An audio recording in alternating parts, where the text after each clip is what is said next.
ભચાઉ નગરીમાં પરમ પૂજ્ય આચાર્ય ભગવંત શ્રીમદ વિજય કીર્તિચંદ્ર સુરેશ્વરજી મહારાજ તથા સરળ સ્વભાવી પરમ પૂજ્ય આચાર્ય ભગવંત શ્રીમદ વિજય કીર્તિ દર્શન સુરેશ્વરજી મહારાજ આદિ શ્રવણી ભગવંતોનું ભવ્યાતિ ભવ્ય ચાતુર્માસ પ્રવેશ।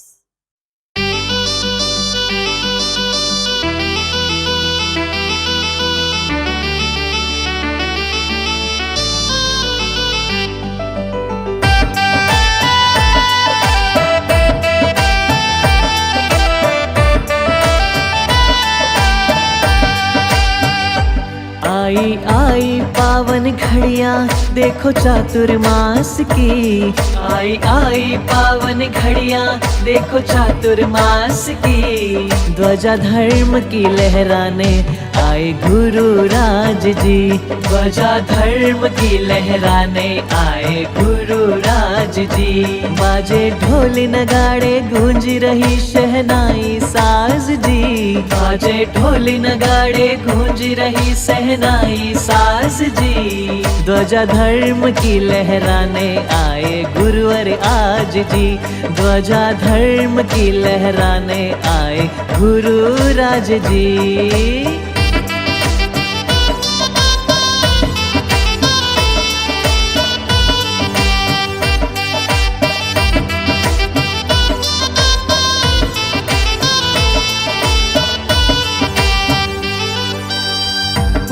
अवसर है ये भाग्य से आया।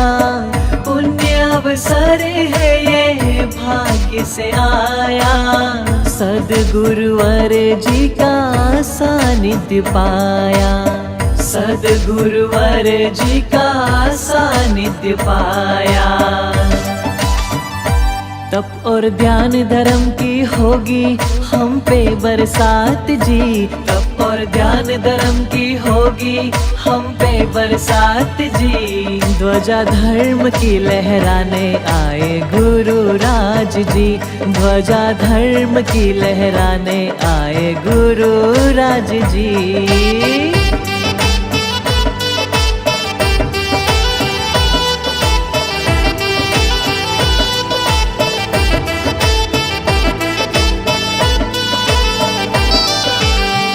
आगम सार का करके उजाला।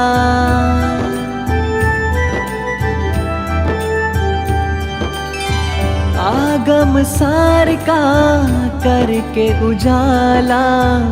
गुरुवर ने लाखों जन का जीवन सवारा।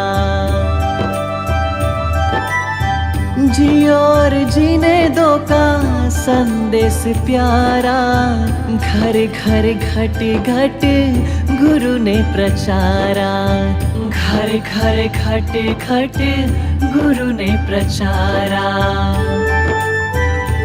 कर लो नतमस्तक हो गुरुवर के चरणे प्रणाम जी। कर लो नतमस्तक हो गुरुवर के चरणे प्रणाम जी। ध्वजा धर्म की लहराने आए गुरु राज जी। ध्वजा धर्म की लहराने आए गुरु राज जी।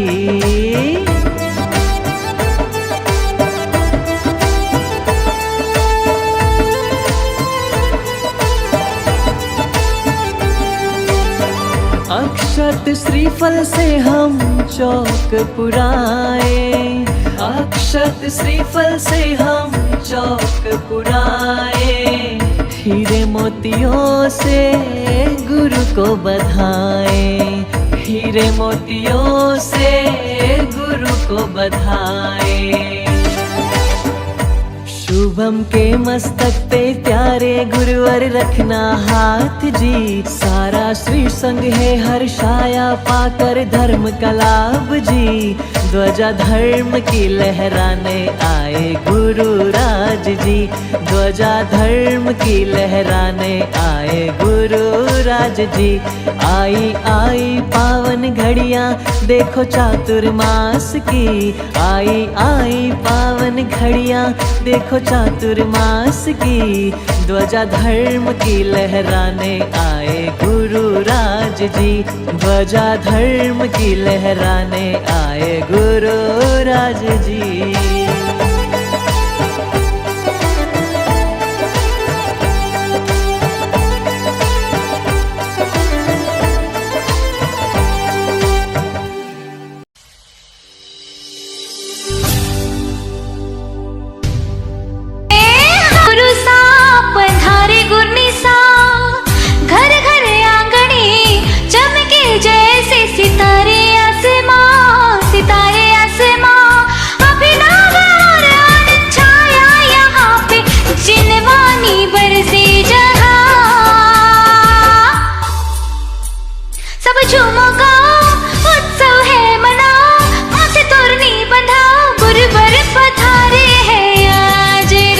આજે કીર્તિચંદ્ર સુરેશ્વરજી મહારાજ સાહેબનો ચાતુર્માસ પ્રવેશ ભચાઉમાં થયો અને 10 સંઘો એમને આવતા ચાતુર્માસ માટે વિનંતી કરી ગયા અને અમારે વ્યવસ્થા માટે લગભગ અમે 1200-1300 જણની ગણતરી હતી અને લગભગ 1900 થી 2000 જણ આ પ્રસંગ દરમિયાન અહીંયા ઉપસ્થિત રહ્યા.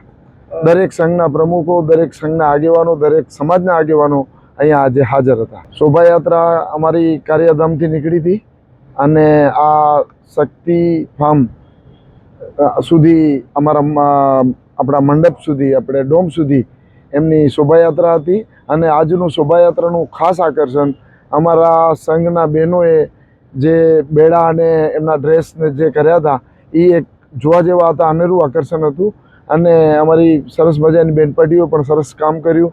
અમારા યુવાનોએ બહુ સરસ ઉત્સાહિત રીતે થઈને નાચ ગાન બધું જ કર્યું અને પૂરેપૂરો સમગ્ર પ્રોગ્રામ લગભગ 2 વાગ્યા સુધી ચાલ્યો અને સરસ રીતે સંકલન કરી અને પૂર્ણ થયો. 1.5-2 મહિનાથી આમ જનરલ તૈયારીઓ ચાલતી હતી અને છેલ્લે વાવાઝોડાના કારણે અમારી પાસે દિવસો બચ્યા નહોતા. 16-17 તારીખ સુધી અમે કન્ફ્યુઝ હતા કે આ થઈ શકશે કે ન થઈ શકે. એના પછી 30,000 ફૂટનો ડોમ બાંધવાનો હતો. દિવસ અમારી પાસે 2 જ હતા, પણ છતાં હિંમત કરી અને અલગ અલગ બહારની એજન્સીઓને બોલાવી અને ડોમનું કામ પૂર્ણ કરાયું અને એના પછી આજે તમારી સામે છે કે આખો પ્રોગ્રામ સરસ રીતે સંકલન કરીને આજે પહેલી વખત લાગે છે કે અમને 2 મહિના કે 1 મહિનો કે 3 મહિના થાક તો બધો જ ઉતરી ગયો, પણ એમ લાગે છે કે જીવનમાં એક શ્રેષ્ઠ દિવસ હતો આજનો અમારા માટે. અમારી મહેનત બહુ જોરદાર રીતે અમારી મહેનત સફળ થઈ અને અમને એવી લાગણી થાય છે કે આવા કાર્યક્રમો જૂજ અને રેર થઈ શકતા હોય છે, જેમાંનો આજે અમે કરી શક્યા. વિનંતી તો બીજી હવે કરવાની ના આવે. જે ટાઈમ હતો આજે પ્રવેશનો દિવસ એ દરમિયાન બધા સંઘો આવી ગયા, પણ મારે સાહેબ આચાર્ય ભગવંત છે અહીંયા હાજર, તો એમની નિસરામાં બારગામથી સમયે સંઘો આવતા રહે એમના દર્શનાર્થે અને એમના માટે પણ અમે અહીંયા એક સરસ વ્યવસ્થા, કિચનનું આયોજન પણ કરેલું છે. હાજી, મારું નામ પંડિત દીપકભાઈ કોઠારી અને આજના દિવસે ભચાઉ શ્વેતાંબર વિશાળ શ્રીમાળી જૈન સંઘના આંગણે અજોડ શાસન પ્રભાવક પરમ પૂજ્ય આચાર્ય ભગવાન કીર્તિચંદ્ર સુરેશ્વરજી મહારાજ સાહેબ, આચાર્ય ભગવાન કીર્તિ દર્શન સુરેશ્વરજી મહારાજ સાહેબ આદિ સાધુ સાધ્વીજી ભગવંતોનો ઐતિહાસિક, અવિસ્મરણીય, અકલ્પનીય ચાતુર્માસ પ્રવેશ થયો અને આ પ્રવેશ પ્રસંગે દૂર સુદૂરથી અનેક શહેરો, ગામો અને નગરોથી ગુરુ ભક્તોનો મહેરામણ જામ્યો. અહીં જૈન શાસનમાં ચાતુર્માસ એક અદ્ભુત અને અકલ્પનીય પરિણામ આપે, આત્મ ઉન્નતિ અને આત્મ કલ્યાણ માટેની એક સાધના છે. જેમ શરીરની બોડી બનાવવા માટે શિયાળો કાફી છે, વ્યાપાર બિઝનેસ બનાવવા માટે ઉનાળો કાફી છે, એમ આત્માના ઉન્નતિ માટે, આત્માના કલ્યાણ માટે, એક આત્મિક આરાધના માટે ચાતુર્માસ જેમ મેઘરાજા વરસે અને ધરતી ભીની થાય, એમ ગુરુના મુખે સત્સંગની વાણી વરસે અને સૌનું હૃદય ભીનું થાય. માનવતા, પરોપકાર, જીવદયા, સાધર્મિક ભક્તિ અને પ્રભુ ભક્તિ અને લોક વિશ્વ શાંતિ આ બધાના સંદેશા સાથેની એક આત્મિક સાધના, આરાધનાનું આ ચાતુર્માસિક પર્વ અમારા જૈન શાસનના તમામ સાધુ સાધ્વીજી ભગવંતો 8 મહિના 1 મહિનાનો વિહાર કરી શકે, પણ 9મો ચાતુર્માસ કલ્પ કહેવાય, જેમાં એ અષાઢ સુદ 14 થી લઈને કાર્તક સુદ પૂનમ સુધી 4 મહિના એક જ સ્થાને રહે. કારણ કે વરસાદ વગેરે થવાથી જીવજંતુઓની ઉત્પત્તિ થાય અને ચાલે તો ઘણા જીવોની વિરાધના થાય. એટલે જૈન શાસન, જૈન ધર્મ કોઈ પણ જીવને વ્યવહાર, વાણી કે વર્તનથી તકલીફ ન થાય એના માટે સતત ચિંતિત હોય અને વિશ્વ કલ્યાણની ભાવના સાથે આ 4 મહિના આ વખતે એક્સ્ટ્રા અધિક માસ હોવાથી 5મા જ મહિના આ ગુરુદેવ અહીં લાભ લેશે ચાતુર્માસનો. પોતે પોતાની આત્મ સાધના કરવા સાથે ભચાઉ વાસીઓને, પધારનારા અનેક ગુરુ ભક્તોને પ્રભુ મહાવીરની મંગલમય વાણીનો સંદેશ પ્રવાહક કરશે. સાથે સાથે આ ચાતુર્માસનો લાભ પુણ્યશાળી એવા શ્રીમતી મંજુલાબેન ધીરજલાલભાઈ મહેતા, જે ભચાઉ જૈન સંઘના પ્રમુખ મેનેજિંગ ટ્રસ્ટી છે, એમણે મુખ્ય લાભ લીધો છે અને સંપૂર્ણ ચાતુર્માસના સહાયક લાભાર્થી એવા મંજુલાબેન અશ્વિનભાઈ ભણસાલી પરિવારે પણ ઉદાર મનથી લાભ લીધો છે. સાથે સાથે રમીલાબેન દયાલાલભાઈ મગવાણી પરિવાર સુરતથી 180 પુણ્યાત્માઓને લઈને આ ચાતુર્માસ પ્રવેશમાં આવેલા અને મુંબઈ અને ચેન્નઈ, પચમદરા, બાલોતરા, અનેક રાજસ્થાન, મહારાષ્ટ્ર અને ગુજરાતથી અને કચ્છના તમામ શહેરો ગામોથી અનેક ગુરુ ભક્તો આવીને આજે ગુરુદેવનું ગુરુ પૂજન કર્યું, કામણી વરાવી અને આવા સરસ મજાનો લાભ આજના દિવસે સરસ મજાની બોલી બોલીને ચાતુર્માસમાં દાતા મંજુલાબેન ધીરજલાલભાઈ મહેતાએ ગુરુદેવને સરસ મજાનું ગુરુ પૂજન કર્યું અને ત્યારબાદ કામડી વરાવી રમીલાબેન દયાલાલભાઈ મગવાણી પરિવારે એ પણ સુંદર ઉદારતા સાથે. તો આ રીતે અનેક ગુરુ ભક્તોએ આવીને આજે ગુરુદેવનો ચાતુર્માસ પ્રવેશનો ઉત્સવ ઉજવ્યો અને બસ વિશ્વ માત્રનું કલ્યાણ થાય અને આત્મા પરમાત્મા બને આવી મંગલમય ભાવના સાથે ચાતુર્માસનો આજે મંગલ પ્રવેશ થયો. શુભમ ભવતુ કલ્યાણમ.